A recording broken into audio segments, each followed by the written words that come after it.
everybody, and welcome back to Peculiar Pairings. Oh, My name is Matt, and I'm Celine. and I'm experimenting with a little bit more enthusiasm at the top of the show. That usually do a little bit lighter kind of jump in, but I'm so excited for today. I'm can't wait. This might be a shorter episode. It could be a longer episode. This is the first time that we're doing this. It's kind of impromptu. Yeah. We're kind of updating on a thing that a lot of people probably already know, and new stuff has happened. But Celine, if you would like to do the honors, what are we talking about today? We're talking about the Somerton Man because he has been identified. Yeah! I'm excited. Me too. This one really got me. Like the first time I watched it on Buzzfeed Unsolved, I was like, ooh. Yes. Ooh. And that's kind of my first familiarity with it, is watching the video from BuzzFeed. Absolutely. Yeah. And I think this, like, I've always kind of been adjacent to the true crime genre, sort of. Like, my mom's watched a lot of 48 Hours and like To Catch a Killer type show things, and I've never really gotten into it myself until the last like few years. I've gotten into certain podcasts, and I've been watching a lot of videos and stuff. Buzzfeed Unsolved, for one. And this is the first case that I remember hearing about that, like, I remembered. You know, like the podcast that I listened to, they would say like the name of a serial killer, and I'd have to think about it a little bit, or they'd have to provide some details, or I'd even like look it up on the internet. Yeah. This is the first one where they're like, have you ever heard of the Somerton Man? I'm like, boy, have I. Yes, I have. Yeah, you're darn tootin' I have. From some random beach in Australia and all that. It's got everything. It kind of does. I think for me, since I've watched a lot of 48 Hours and Dateline with, actually, I've watched quite a bit with Grandma, actually. That was like my first taste into it at like 10 years old, was watching Dateline with Grandma. Excellent. It was either Dateline or 48 Hours, but it was one of those things I'm like, huh. Yeah. That is a story. But this one definitely it's eerie, and I like it. Yeah. Well, and it's cool too, because we have new information now, but it's still kind of ongoing, because real quick, just sort of a disclaimer, as far as I know, at least at the time of this recording, it technically hasn't been like quote unquote officially declared. Yes. I guess the authorities involved are still doing their own investigation, and are going to, one way or another, come out with a statement to officially declare it. But the scientist who has been working on it, Professor Abbott, I believe his name is. Yes, it is Abbott. Yeah, he's been investigating it for, I think, multiple decades at this point, since like 90 something. And he and his team have apparently sort of triangulated the genetic point where like the maternal side and the paternal side intersect. So like, for it to not be him is statistically virtually impossible. Unlikely. Yeah. Like, there's always some wiggle room. Unlikely. Yeah, there's always wiggle room in science, but it's about as close to a certainty as science ever gets. Yeah, it is. I get so excited when they have breakthroughs with genetic testing and all of that, because like that's how they caught the Golden State Killer. That's if you've watched Our Father on Netflix, that was like a whole crazy thing with genetic testing, and that's a whole crazy case we need to get into at some point. Just a quick aside about that. That's the one with the doctor who was like had all of the like artificial inseminated kids, essentially. Yes. Okay. Yes. Illegally, I should say, in air quotes, because there's actually nothing technically illegal about it. But very certainly unethical. Oh, extremely unethical. Yeah. It is super unethical for you to go to your doctor for in vitro fertilization thinking that like this child is your spouse's, or your child to then be like, oh, I want to do like 23andMe, and for them to then find out that their dad is not their dad. Yeah, yeah. And the Not to get too far into this, but this is one of those other cases that I like actually knew about before there was like a Netflix special or something. Mm-hmm. And it's just so weird because then like the kids go off on a thing, like they start discovering all Yeah. of these siblings. And that would like, it's weird from every possible angle. And again, it's not technically illegal because like a Yeah. sample was provided, a child was born. Doctor's like, yeah, I did my job. Yeah. Like, That's okay. it's we'll have to talk about that at some point, but Absolutely. Yeah. Back on track. I am just blown away with the strides of just DNA testing and how that has brought so many answers to people. Although Yeah. in this case, I think it kind of raises more questions than it does actually answer Yeah. because we still don't know like anything about this man and like why were the tags cut out of his clothes? Like why Yes. does he have this weird code that nobody seems to be able to solve that was in the Rubaiyat and just all of those things that just don't make sense. They don't. It's simultaneously kind of bittersweet, but also exciting because Yeah.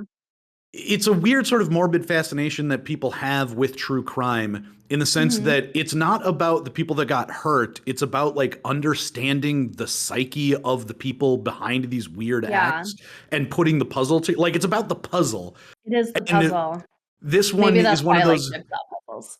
Yeah, well, yeah, and this one is like you just got the like main like edge piece that connects two parts that you've been trying to put together, but there's still like a whole like 70% of a puzzle left.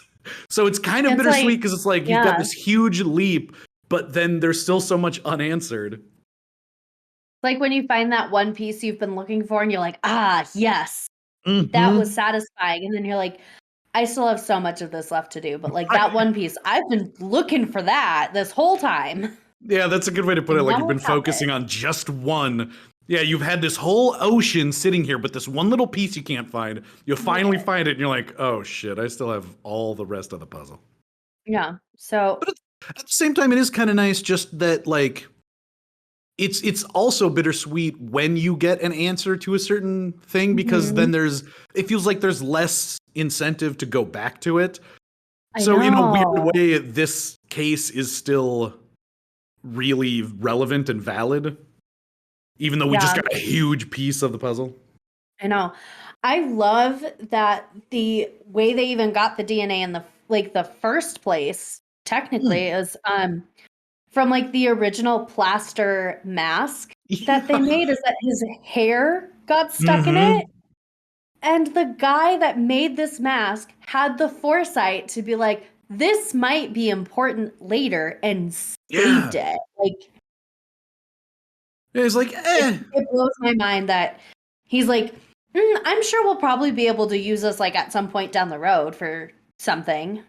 Right. And I like that it was just because if I remember correctly, it wasn't enough to do like a full DNA profile, but it was enough to spur them on and to like keep them going and be like, look, if we just had more DNA, we could match it to somebody. There's enough here to like keep the spark alive, but we can go back and I listened to a thing too where they, because of how unknown he was, they're like, we're definitely going to come back to this at some point. And I guess they buried him specifically in a way that it would be easy to exhume because they're like, we're definitely coming back to this. And it's one of those rare cases where people were actually thinking ahead. Which they actually did exhume him in 2019 for DNA testing. Yeah. And they're like, if we can just get some of those teeth. Yeah, they're like, we just need, well, they couldn't find anything with the dental record. So, I mean, that like wasn't really doing much that for was them, weird too. Yeah. I'm like, that's like you said, how? it does raise more questions because they now have essentially a definitive, irrefutable answer to who he is. So then it makes you wonder, like, the rest of his family have records. They have death certificates. They can essentially track their entire lives. They're like, how did he just disappear? And they couldn't match his dental record. Did he never go to the dentist? They're like, what's going on? It is, I don't know. It is a conundrum. I'm still on the theory that he was some sort of spy and that there was a thing with Joe. I can never remember her last name because Thompson? yes, Thompson, because they Yeah. changed her name throughout like different records Yeah. because she Mhm. asked for the police to have privacy, so they gave her like all these different aliases and it changed quite often. Right. But just kind of like her involvement makes me question just because there is this kind of like weird relationship that seems to be there with her like going to see and be like, oh, like I don't really know if like I can identify this person, but like I guess I'll give it a shot. And then just like turning completely white and seeing like the plaster cast and being like, Mhm.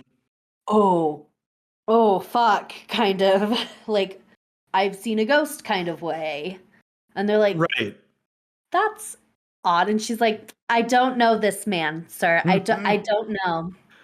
And the couple things that I was listening to just today, both of the descriptions that they as they describe her reaction, it's understandable that like, well, even if you're prepared to see a body, I can imagine the plaster Mhm. cast being kind of extra disturbing, and so she might have looked weird. But they always bring back to the point that like she's a military nurse. Yeah, Like, she's seen some shit. she's seen some shit. Like Right. Yeah, and so when they always bring that that's back kind of up, the I'm last like, thing oh that yeah. would like deter her in a way. But I mean, I Hmm. feel like there are still times that even as a medical professional, like something happens and you're like, I was not ready for that. Oh my Yeah. God.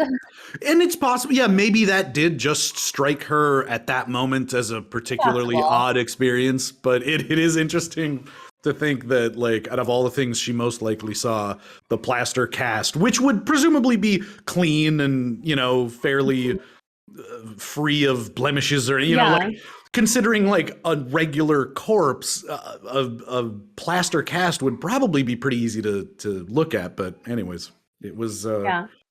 certainly an interesting point. I I am mean, personally more on the side that it was about a relationship that they were trying to keep secret, yeah. especially just with the lineage. And it could technically be both, but I feel like the births and the like her being married and like when she had this kid Mhm. line up well enough. And I think that the idea that he ended up just being depressed and offed himself is a pretty good story, or a pretty likely story anyway. See, I like the idea of the spy love affair Mm-hmm. story and that they were both spies That is the and they best. were Like, not supposed to have this relationship. So in doing so, they're like, oh, we got to keep this quiet. And then something happened where he essentially had to off himself like before someone else got to him type of thing. right. Because there was the whole thing with like the internal bleeding, but they're like, but there's nothing that caused it. That is the weirdest part. So, and Cause I'm it like, well, it's very possible that there's some kind of poison he took that at the time, like they couldn't detect. right. And The it's technology just wasn't there. that is kind of the weirdest piece of the puzzle, just in the sense that Mhm. his like from an internal standpoint, he has all of the clear signs of poisoning. Yeah. Tox screen comes back completely clear. There's no like external physical symptoms around him on the beach that would indicate Yeah. he had poison. And they're like, so how the hell were all of his organs like shutting down? He has nothing in his system. There's nothing around him, There's just but he blood looks like everywhere. he, Don't know yeah, what to do. yeah, like this. And he kind of looks like he just took a break, kind of, and just sort of passed Yeah. out. The most People confused. thought he was sleeping. That's the They're like, yeah. he's a sleeping man on the beach in like a suit. Yeah, the creepiest part of it to me is the stories that people tell of, I think it was a couple walking the beach. They like walked one way and he like didn't really notice them and they thought he was asleep, and then he comes back or something like that and he like lifts his arm, and so there's presumably evidence that he was alive, but Mhm. maybe at that time, like, cuz they even said that it was sort of a weird situation. Like they weren't sure what he was trying to convey. If you see someone on the beach, it's usually pretty obvious if they're waving at you, they're saying hello, isn't the weather nice, you know, and he just sort of lifts his hand. It really lends to the idea that this is a person who was in distress and was trying to reach out, but what he ended up doing just looked like a kind gesture on the beach. And so it's like, maybe he was just suffering some weird freak medical thing, and that's definitely possible. Yeah, and he just kind of stumbled down to the beach somehow for whatever reason, and he just died. Yeah, like maybe he wanted to see like a beach sunrise, but then like didn't make it that far. I don't know.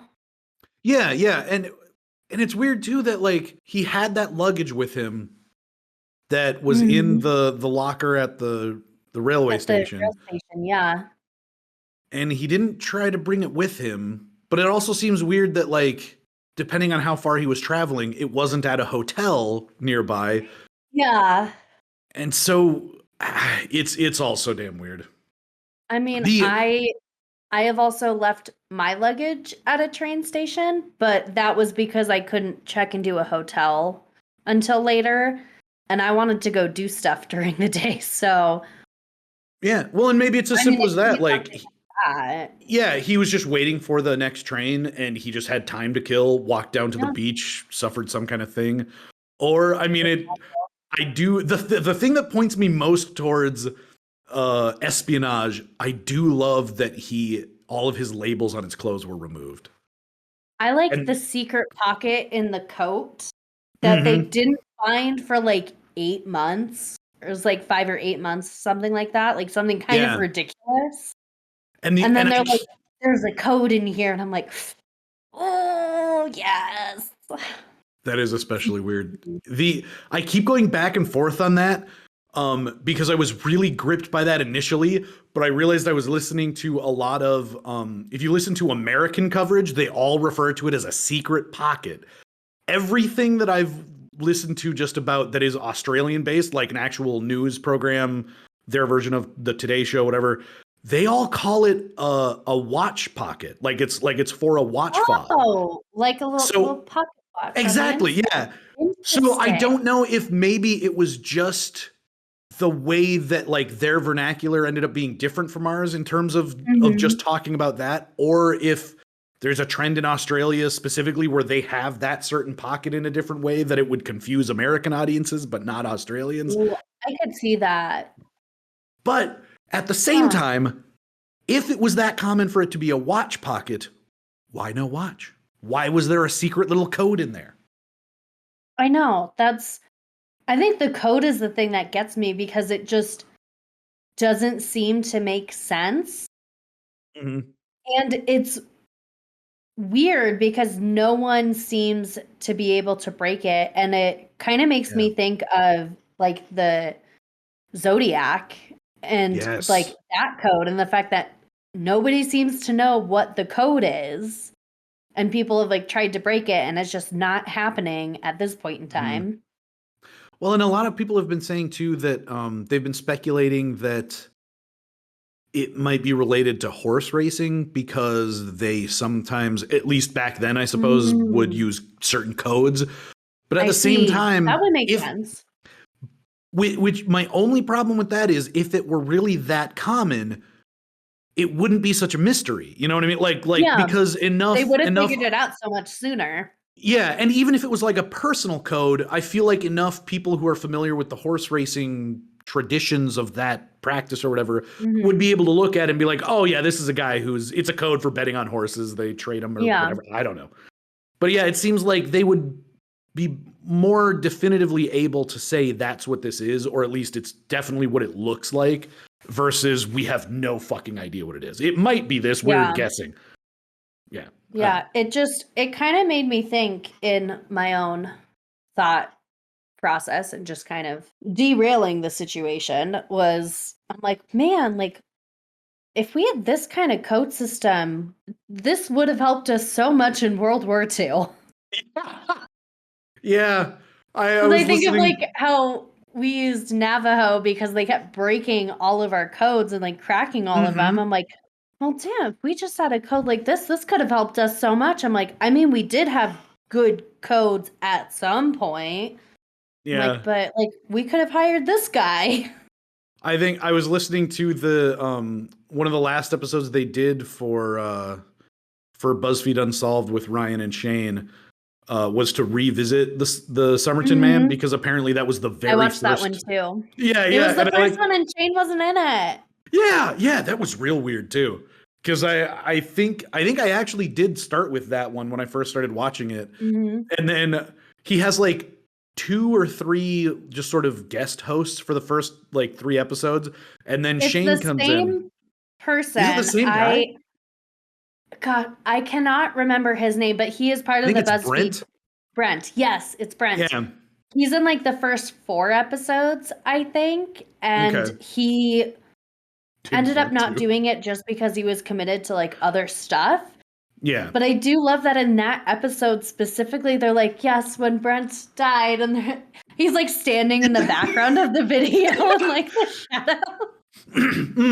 Well, and I know my little side I point. know I had watched that before, and when they started talking about that, I'm like, I was at work, so I'm like listening to it as I'm like delivering and stuff, and I'm like, so I don't see any of the video that's happening, and I'm like, is he actually dead? I'm like, they're talking about him real loosely, like he's not dead. He's not dead. And he's just standing in the standing in the background. Okay, that's brilliant. Yeah, Oh, but it's phenomenal. It's definitely interesting because then you get to hear Shane's take on it, and he wasn't in it the first time, which is really cool. Yeah. Well, and Shane even says like, so Ryan is going down like the trail of it being espionage and everything, and he's like, oh yeah, and they found this phone number in the back of the book, and Shane's like, well, hold on. Go. Yeah, and it's like, hold on. Like Shane's like, I don't think this is a murder at all. It doesn't make any sense, because if it was a murder, if it's not a very good murder, because like why would you leave? You're the worst murderer in history. Like if you're a hitman, you're the worst hitman in the world if you just leave your phone number there. And then I was surprised because Ryan comes back immediately like, or it's the greatest ever, because like even with leaving clues, still don't know what the hell happened. And then she's like, yeah. It was like, yeah, I mean, with all the stuff that was there, left the body in broad daylight, you know, left the luggage in the thing, left a bunch of weird little pieces of paper and clues and stuff, and we still have no idea if it is a murder. It's apparently the greatest murder ever. Yeah, I think that's the thing that gets me about it, is that because there's so much unknown, there's absolutely no way to know what happened unless, like, if there was someone involved, they actually step forward and they're like, here's what I did. Let me tell you. Which at this point, you've gotten away with it for so long. Like, why would you do that? It'd have to be like a deathbed confession. Yeah, it would be the greatest Netflix special of all time. They'd just be like, I got a deal. I'm going to do like a sort of thing like The Jinx on HBO, except I'm just going to do a tell-all straight up interview thing. I don't care. I'm 97. I'm dying of cancer. Who gives a shit? That would be cool, though. It would be. I can't get over that they use DNA testing. I love it so much. I do like that it continues to open the door for more of that. And like the more cases that they shed light with using that type of technology, the more likely it is to become more prevalent and more used. I mean, as long as they have samples and everything. I suppose you can't necessarily apply it to every case. No, but this is also why I personally stand by the fact that like doing Ancestry or 23andMe is so amazing, just like in this alone, and that maybe you're not going to be the person that goes and like catches a killer using your DNA. I mean, getting to know like more about you yourself is pretty cool.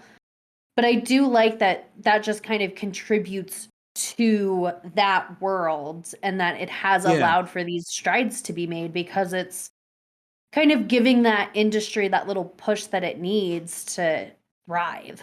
Definitely. Well, because for whatever reason, I'm one of those people where I don't really care about my ancestry in terms of my specific genetics. You know, I like listening to the stories of past generations and stuff. But Mhm. for whatever reason, I don't really care about what the specific percentage of like bloodline I have.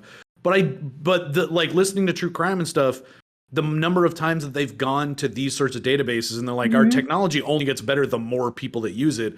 That is the main thing that has made me want to do it, just because like, hey, if I can somehow help create a link to someone that helps catch a serial killer or just solve a weird mystery from the past, I'm like, that is kind of impressive.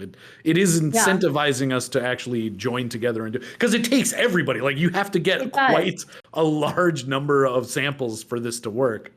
Yes, and I believe there is a database. I have to figure out what it's called exactly, but there is one where you can put your information from either 23andMe or Ancestry and bring it all into like this one central system so that no matter which one you use, since like I don't think there's really one that's better over the other, it kind of just compiles all that information into one place, which if you're doing any genealogy stuff is really great, but then it's like a bit more easily accessible, like for when they do go to it for solving crimes. Right. Well, and especially since then, if you have willingly put your information out there, because I know I don't remember exactly when, but I remember there being something in the news about like government agencies not having access to those, and they can technically get it, but there's a long process to go through. Yes. So if there's just a public, like open, voluntary kind of offering up of genetic information, that would easily make their jobs easier too, because they could just have this thing that's available at the ready. So what they have is, and I know this from doing it myself because I did 23andMe since my dad did it, so I did it on there. And I know quite a bit of our grandma's side has done 23andMe, so I've gotten to see some of that, which is really cool. And I know Jennifer has done it, our Aunt Jennifer.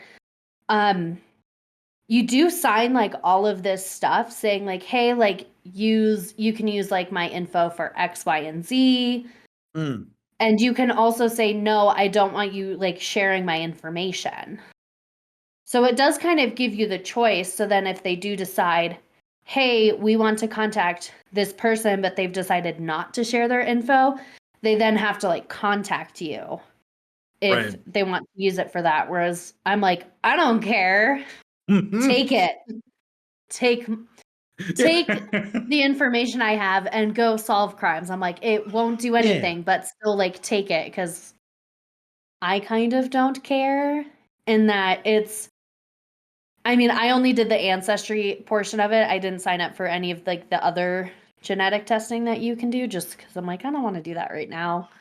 Well, and in an age when our personal information and identity is like digital currency for everything that we use, from email to directions and stuff, it's like, fuck it, what's one more? They can have, what are they gonna do? Clone me? Screw it. They can have my genetic information. They cannot do that. You actually sign a thing that says that they will not use it for that. So well, good. You don't have to worry about it being cloned. You're protected.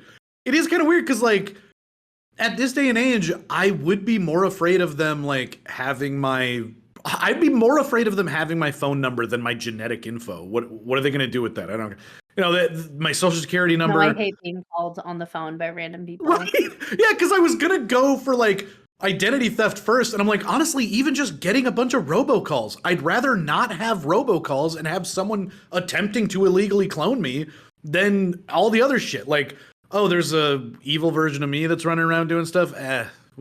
He's probably not super genetically stable. Our cloning isn't that good at this point. Screw it. It's not. But no, it does say that it is only for specific information. And if you only do the Ancestry portion of it, they cannot use it for other things. Like they cannot use it for testing for Alzheimer's or seeing like any of that stuff. They can genetic issue, right? Ancestry lineage. But do they offer that service as well? Like you can They do. You can get it doesn't tell you like specifics, but it can tell you whether you are more likely to contract certain things. Okay. But I will say the one thing it will tell you, and this is more important for women, is I want to say it's the BRCA's gene, which is for breast cancer. Oh, shit. Well, that's pretty cool. Yeah, and it's a more aggressive form of breast cancer, if I am remembering that correctly. So for some women, knowing whether or not they have that or they are predisposed to it, some people do think that is important. But I'm gonna have to check this out more because that is a pretty cool service. yeah, It was you like, do hey, you have can. to sign up for that and say, yes, I want to use it for this, which is, that's all part of HIPAA laws, is that you have to give ongoing consent for stuff. So at the same time, you can turn around and say, no, I don't want to, like, I only want to use it for X, Y, and Z. I don't want to do any of this. And they have to comply by that. That makes sense. Mhm. And it seems like that's not their main bag anyway, so they're like, yeah, we don't No. care. You can. They're like, we have the info, so if you want it, you can have it, but you Yeah, have the right to have it not disclosed. yeah, you have the right to not want that info at the same time, which I think that's kind of the great thing about DNA testing, is that you can do it, but you can also choose not to, and you can choose how far it goes. Yeah. Well, and especially since the more people I know who have done it, I feel less incentivized personally to like get the ancestry thing, because Zach and Jenny did it. And it's like, well, if my genetic brother has already done it, it's probably like almost 100% the same for me. But I do like the idea that It will be similar, online. but Well, not that's exact. all right. I'm not a geneticist. I know they're not the It's same, but it's about as close as one can get. yeah, it's the possibilities of it varying is pretty low. You'll generally have very similar Right. Well, and genetics. yeah, and in terms of like screening stuff, Alzheimer's and whatnot, I would definitely want to get my own, but Yeah, we all want to help the true crime community by putting our that is genetic the real profile goal, out there. is solving Exactly. crimes, And I don't know what that says catching about a me, but killer. that is my biggest motivation. Like, even if I'm just a tiny little cog in the overall machine, I'd like to know that I'm one little piece of the puzzle that someone used to catch a serial killer. Or maybe they'll I use mean, it to pin it on me. I hope not, but I mean, I suppose it's possible. I hope not. Well, I mean, I yeah, just you're feel that providing stuff. it's really cool information that we have, and I think it's absolutely fascinating to use it to then either identify people that are unknown, like the Somerton Man, or just being able to catch a serial killer like the Golden State Killer, because I want to say for that, they use like his maternal side and found someone that was like a second cousin, and were able to then like trace it down through birth records and death records, which Yeah, is all public information. You can yeah, find those online. it's kind of amazing how just having that genetic info can lead them down such a trail. Because like, as long as they have enough, they can essentially pinpoint who it is. Like, I mean, that's how they know who the Somerton Man is because they Yeah. just follow the trail of genetics, and it leads right to one person. And I love too Yeah. how they were looking through the records, and they're like, we had like originally like 4,000 people on this list Yeah. that would be within the realm. We start narrowing it down. We finally get it down to one lineage with these like 5 siblings. And out Yeah. of 5 of them, 4 had like specific death certificates and like full on death records. And one was just missing. And we're like, gee, I wonder if it's that guy. I wonder. Yeah, the Yes. only one of them that doesn't have any record of actually dying. And he was born in like 1905. Yeah. I do love the sketch that they have of him and what like they believe he looked like as like an alive person. Which a regular guy. it's funny to look at because when you see the like profile photo of him, which I think he's like laying on a table in like the coroner's office or something. Yeah. That is where you see the likeness, because all the other photos, it's like that weird chin angle. You're like, I can't really get a good like look at his face because you're taking it as if it's like from his belly button up. Yeah. Yeah, he's got kind of a weird chin thing going on. Well, and there's something with his eyes because he doesn't, just in those photos, he doesn't look dead. He kind of looks like he's just smelled a really bad fart or something. It does. His eyes aren't fully closed. Yeah, and he kind of just looks like he's like, oh, it was terrible. And then even from the profile, he kind of looks like he's just recoiling from something. But like they've done these like artist renderings of what he would look like, and I'm like, somehow that's even creepier. Like seeing him as what appears to be a regular healthy human is somehow like, because I just have this image in my mind of those photos, and then them taking it to a new level of he's like got this smiling face and he's all happy and good lighting, and I'm like, I don't know why, but it freaks me out a little bit. This might just be me, but it kind of looks like someone who would like work at a bank. I was thinking door-to-door salesman. Like, hi, can I sell you these encyclopedias? Yeah, like something, I'd say something either like I work at a bank or I work in sales. Yeah, definitely some kind of people-based thing. Yeah. Not like a financial guru, like a bank teller that's having that face-to-face interaction. Oh yeah, he's not doing that. Yeah, he's not doing the financial stuff. Money. Yeah, he's that guy that you see when you walk in and he's like, hello, do you got a loan you need to talk about? Or what's going on? What are you doing with your checking account? That kind of person with that like artist rendering of his face. Like it's like something that seems like this is someone you would just see on like a day-to-day thing just in your community and be like, oh yeah, that's Joe. I take it back, realtor. He looks like a face you would see on the side of a bus or a bench. And he's like, buy your house. Hey, yeah. Realtors aren't all assholes. But either way, I am just so excited that we like finally know. And did you pull up the article real quick. Yeah, did you look into the whole weird sort of side story of the ballet involvement? Yes, I did. Because that part, I kind of like can't get over the fact that they're like, Joe had a son who was in the ballet and they had this weird like genetic ear thing. So I remember his name was Robin from watching the Buzzfeed video. Oh, you're right. Yep. Yeah. And they were talking about how he had this genetic thing on his ear, which is like, it's like the difference of like whether you have attached or unattached earlobes. That's like a genetic thing. Like my earlobes, I think mine are unattached. Or like mostly. Yeah, yours are. They're kind of. I'm kind of a weird hybrid. Tell. Not a great image. Are unattached because there's like the little loop there, but it's like he has something on his ear that's like a genetic thing that's a more rare trait, but I want to say it's kind of the same as if like you have red hair. Right. Or like the cleft chin. It's like it's not anything like evolutionary, it's just sort of a weird genetic mutation that's just between people. A genetic trait that I want to say they were saying it's rare, but like also could be dominant. I'm like, that sounds like red hair, and that like it's a dominant trait, but it's also like recessive at the same time, and it like skips a generation because it just does. I like too how they were talking about the ears were weird, but it's not super uncommon. You can walk down the street and see a bunch of people and like examine their ears. There'll be, differences.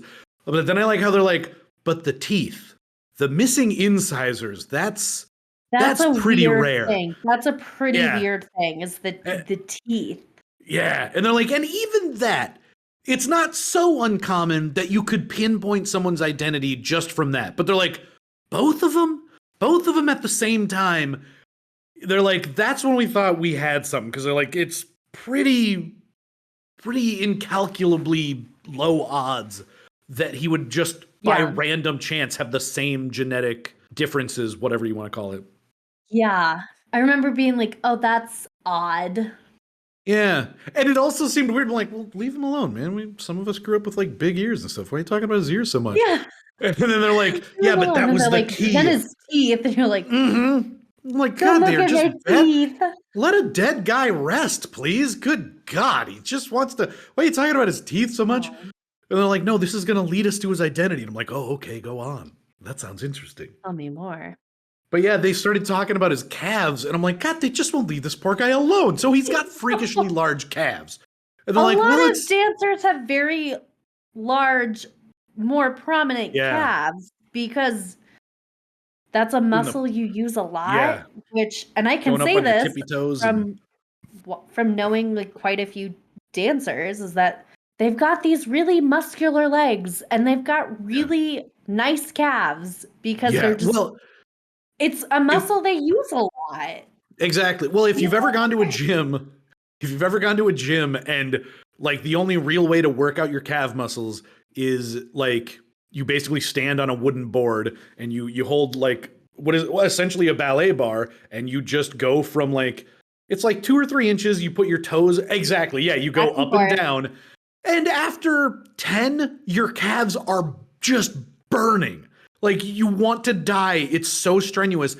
And I mean, ballet Yeah. dancers, they do that all the time. It's just the releves from going from like flat-footed Right, right. up onto your tippy toes, Mm-hmm. the balls of your feet, as we call it, and just doing that over and over. And that's Yeah. actually, as like a just a side note for our listeners, since I do know a lot about this. For our ballet aficionados. I am. This is Ballet But I Corner. am. Ballet Corner with Celine. Um, you do releves, and you do that to strengthen not only your calves but also your ankles. For like when you do point shoe work, you have to do different types of releves where it's like you do it in first, second, sixth, and then you're doing it all on like one foot and then switching to the other foot because you need the strength in Right. those smaller muscles in your calves and your ankles.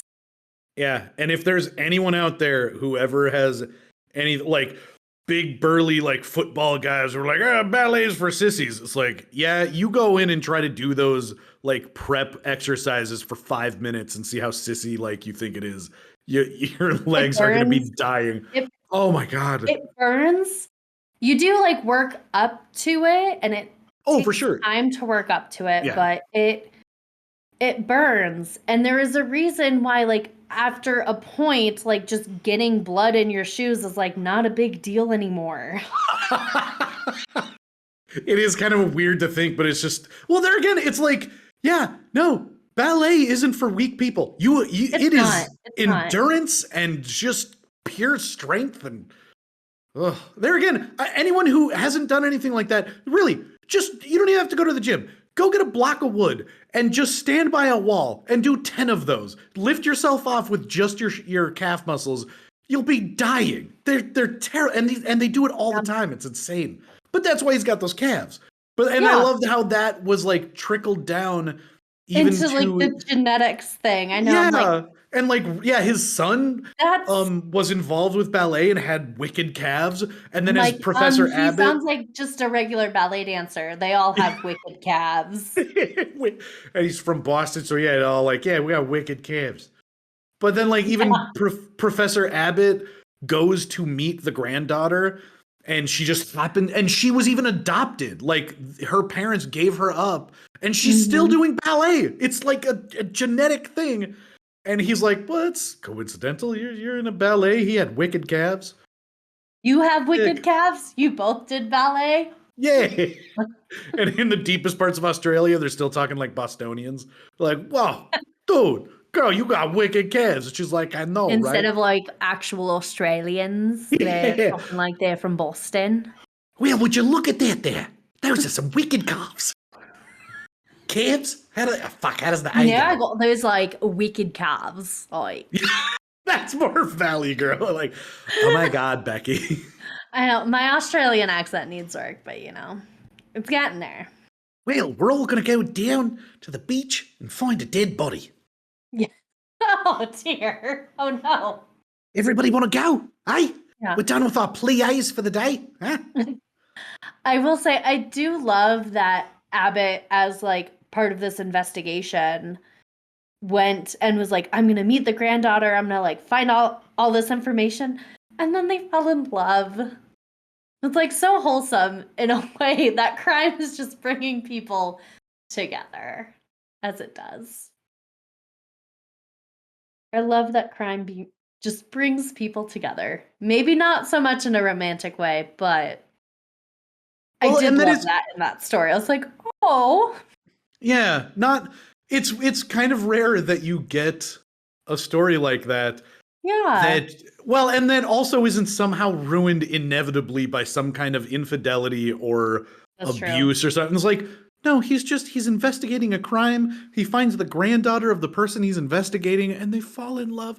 I did love though, I don't know, that was one thing I was gonna quote as like a source. I listened to Australia's version of I think it's Dateline. But they did a whole thing. If you go on YouTube and search for Somerton Man Cold Case Body on the Beach, it's by ABC News In Depth. And it was their Australian leg. And it was from like, I think it was from a year ago. And it's Dr. Abbott and his wife. And they're talking about their whole lives together. It's really good. I highly recommend it. It's about a half hour long. I'll have to watch that later. Yeah, my favorite part was they go into their relationship. Not a whole lot, but they start talking about how they met and they started going out and stuff. And it was something, I don't want to misquote it, so please look it up or go watch it. But yes. I think it was within like a week that they were proposing. Like they just fell. Yeah. And apparently it created quite a rift with her family because they were all like, he's just stealing you away and this is going to be terrible. Like you shouldn't. And so it seems like she's kind of estranged from her family. Unfortunately, she's like, no, it just felt right. And now they have like 3 kids together that, they've been married for 10 years or something. Oh, it's going great apparently. And he's such a soft-spoken guy that they're like, he doesn't, well, although they always say it's the quiet ones you got to worry about. But I don't think so in this case, like just given the fact that they've done all this research. And right. I will say in reading that article from CNN with the news that I did love that she had her story in it, and that for her it's kind of this self-discovery of like who she is with like this DNA testing, and with just kind of like some of the people they've gone through, just having some of those moments of relief of like, okay, like I know what the truth is, which as she was describing, she's like, it's not so much relief of like, oh, thank God, like it's not this person I'm related to, like, whoo, dodged a bullet on that one.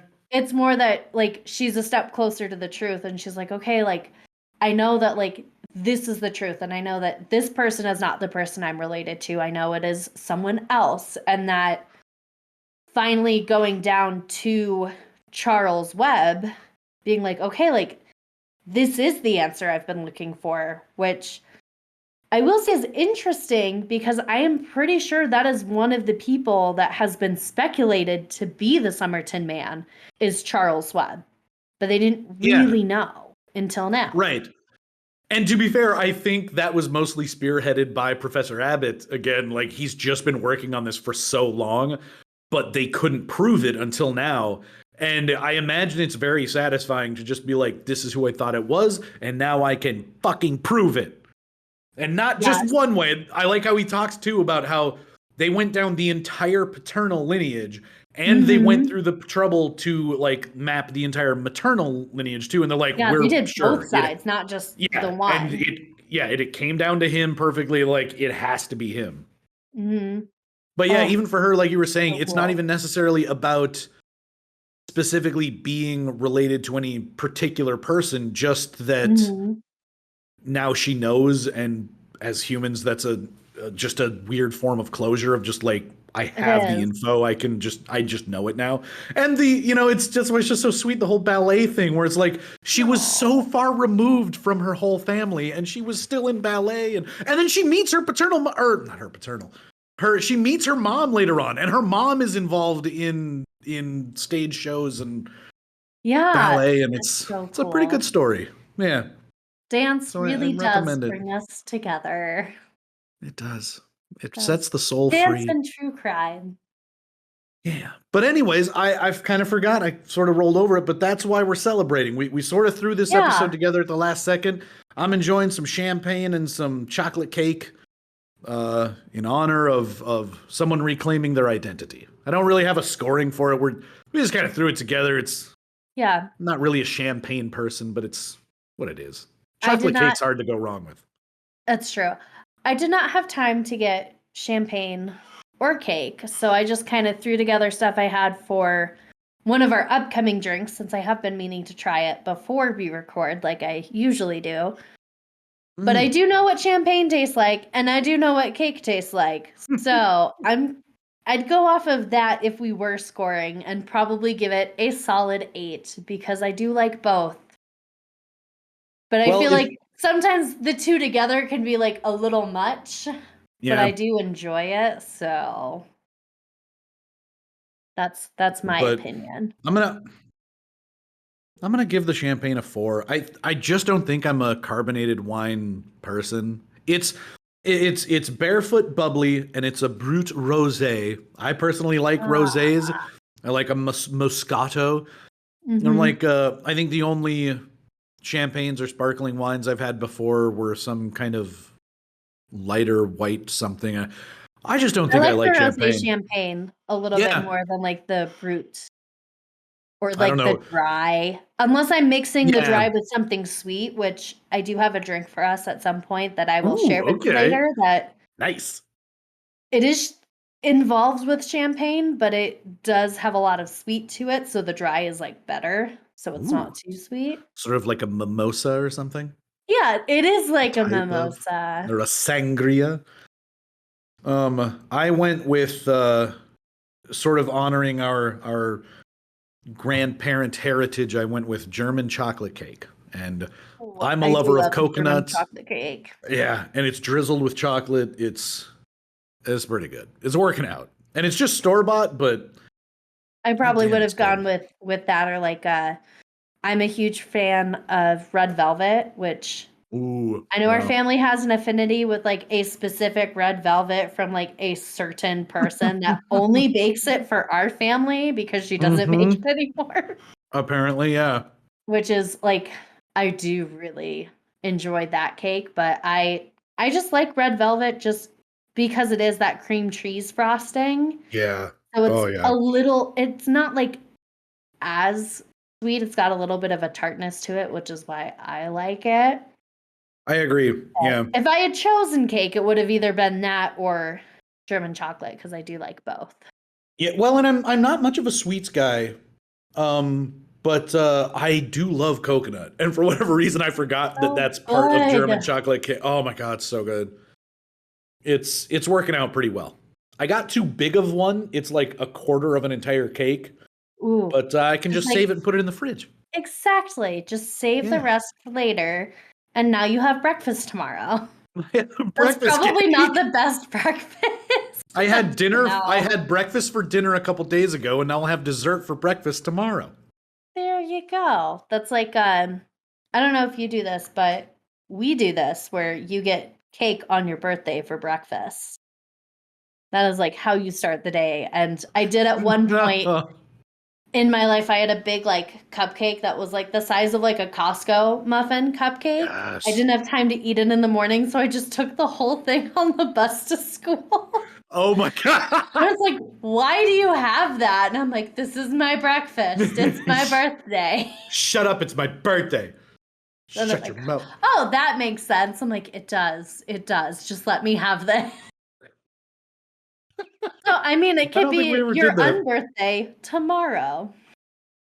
Yeah. I'm going to make up for all the birthdays I didn't eat cake for breakfast. And now you have a new tradition. You're welcome. Thank you. And we can all celebrate it together. Yes, we can celebrate just the discovery and involvement of science. Yeah. Yeah, we're celebrating everything. Someone's got their identity. I've got some cake. And I've got dinner that smells like it is almost done. Well, then with that, please, we'll wrap it up a bit. If you have any suggestions for other things, let us know at peculiarpairingspod@gmail.com. You can send us messages on Twitter at peculiarpairingspod, or go to Instagram and look at all the lovely things that we're making at peculiarpairingspod.